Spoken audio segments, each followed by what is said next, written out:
Hey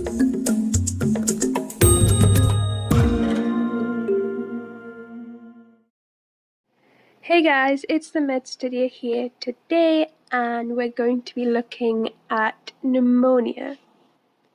So, what is pneumonia? Pneumonia is an inflammation of the lungs due to an infection caused by microbes. Usually, this is a bacteria. Pneumonia can also be characterized into several different types. This is mainly via structure and origin. In terms of origin, this includes where or how the patient may have acquired it. Firstly, one of the most common types is known as community-acquired pneumonia. This is when an individual who is otherwise healthy acquires a lung infection from their normal environment, hence within the community. But a really important point to consider here is the fact that it can also be classed as a patient who has acquired a lung infection and has been admitted in hospital for less than 2 days. This is slightly different to hospital-acquired pneumonia, which is defined as pulmonary infection acquired in the course of a patient's stay at hospital. Therefore, the patient must have acquired the condition after being admitted for 2 or more days. Here, patients who are on ventilators are also particularly at high risk. Aspiration pneumonia is also another type. Here, patients can aspirate, i.e., breathe in gastric contents into their lungs. This can occur while the patient is either unconscious or perhaps after increased vomiting. This is also because when the patient is unconscious, the gag reflex can be compromised. In terms of how pneumonia can be classified by their structure, this also includes bronchopneumonia. Here, pneumonia is present throughout the lungs, so including the bronchioles as well as the alveoli. Lobar pneumonia is another example. Here, pneumonia is only present in the lobes of the lungs.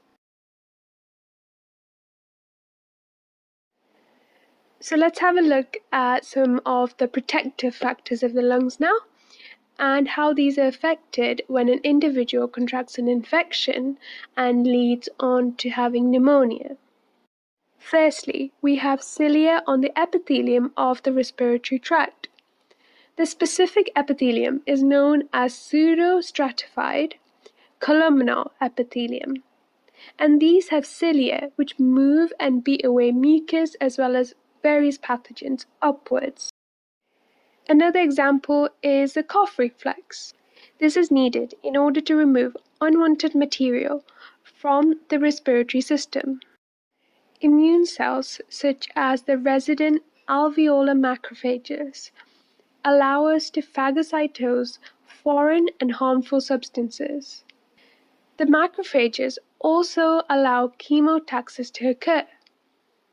This allows the macrophage to release specific chemicals and attract other immune cells in order to destroy the pathogen.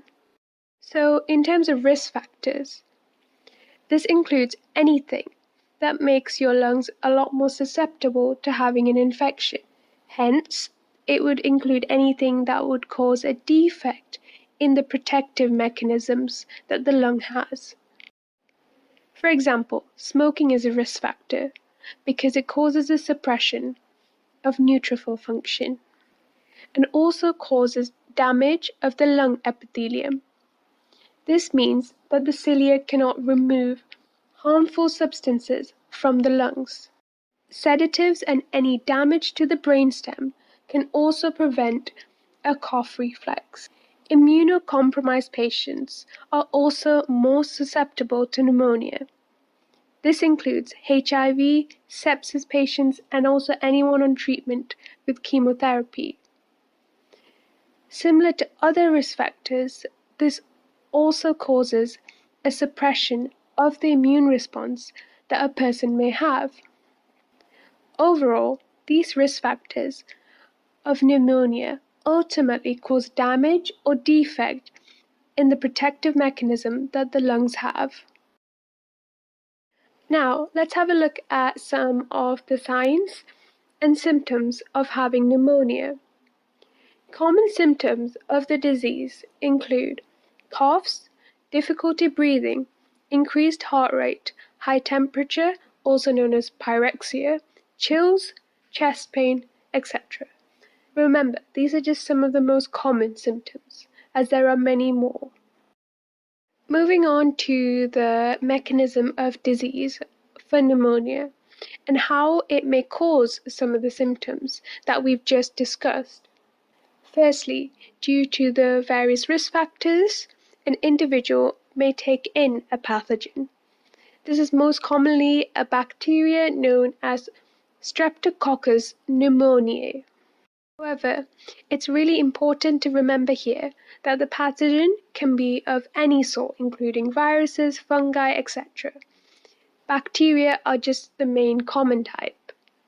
The bacteria can then release endotoxins, causing tissue damage of the lungs, which causes the release of a chemical known as leukotrienes.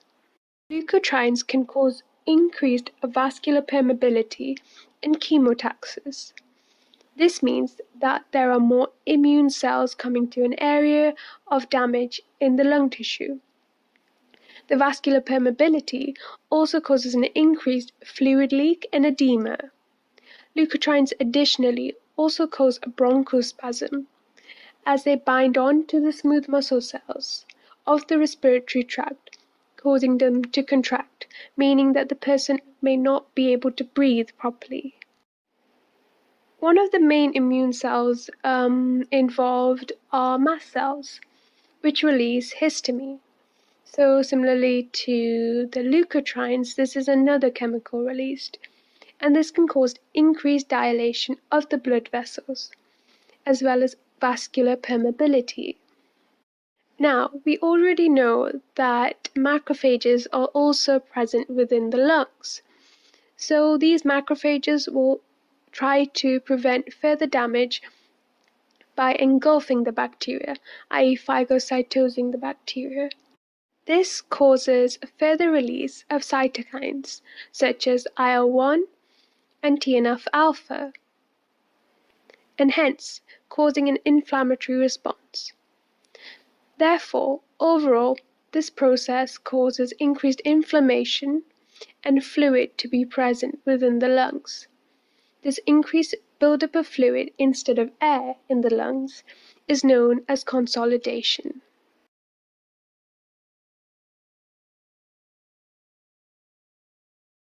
Now, let's have a look at how specifically the mechanism of the disease causes the symptoms that we discussed before.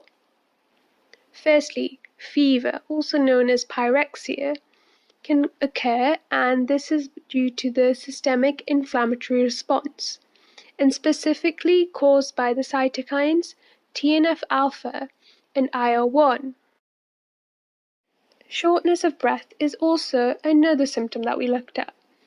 This occurs because leukotrienes are released.